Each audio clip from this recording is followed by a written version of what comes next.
It starts fast. Constant texting, long calls that go past midnight, grand gestures within the first 2 weeks. I've never felt this way about anyone. You're different from everyone else. It feels enormous and it feels mutual, right up until it isn't. A few weeks in, the texts slow down. The person who couldn't stop reaching for you starts pulling back, sometimes without any real explanation. And here's the part that's genuinely confusing. It isn't that the intensity was fake. In the moment, it was completely real. So what actually happened? The common explanation is that this person is simply manipulative, running a calculated con. Sometimes that's true. But researchers who study attachment have found something more common and more complicated. A specific relationship pattern where wanting closeness and fearing it are happening in the exact same nervous system at the exact same time. Psychologists call this an approach-avoidance conflict, first described by Lewin. You're pulled toward the same thing you're also pulled away from, and the pull in both directions is real. To understand where that comes from, you have to go back further to attachment research from the 1990s. Most people have heard of secure, anxious, and avoidant attachment styles, but researchers Main and Judith Solomon identified a fourth pattern called disorganized attachment, and it looks different from the others.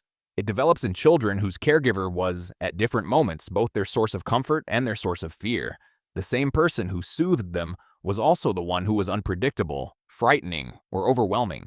A child in that situation faces an impossible task. Run toward the person who scares you, because they're also the only one who can make you feel safe. There's no clean strategy for that. So the child develops both at once, reaching for closeness and bracing against it simultaneously. That pattern doesn't stay in childhood. Psychologist Bartholomew's later research mapped this directly onto adult relationships, describing people who deeply want intimacy and are, at the same time, terrified of it, specifically because closeness once meant both comfort and danger. In a new relationship, the early rush is genuine. It's also often the safest phase because nothing has actually been risked yet. The moment things start to deepen, when the relationship starts asking for real vulnerability and real dependence, the old fear activates. Not fear of the person exactly. Fear of what closeness has meant before. And the nervous system does what it was trained to do a long time ago. It pulls back.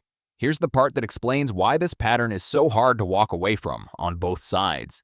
Psychologists have long studied something called intermittent reinforcement, going back to B.F. Skinner's original work on reward schedules.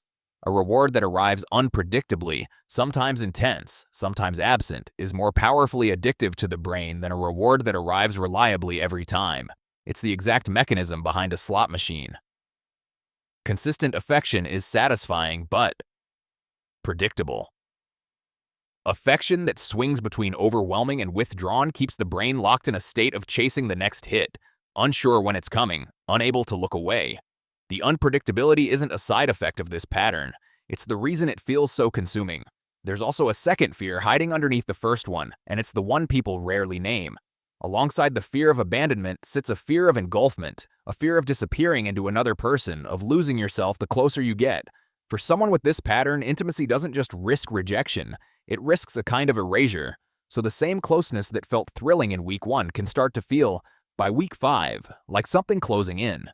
Pulling away isn't cruelty. It's often the only exit the nervous system knows how to take. So here's the reframe. If you've lived this from either side, the confusing part usually isn't that someone lied. It's that two different capacities got mistaken for one thing. Intensity is easy. It costs nothing to want someone enormously for 2 weeks. Consistency is the hard, unglamorous skill, the one that requires staying present specifically when the old fear shows up, instead of running the exit that's always been available. The rush at the beginning was never the proof of real love. It was never supposed to carry that weight. What was actually being tested the whole time was whether either person could stay once the rush wore off, and the fear, the old familiar fear, finally showed up to ask its question.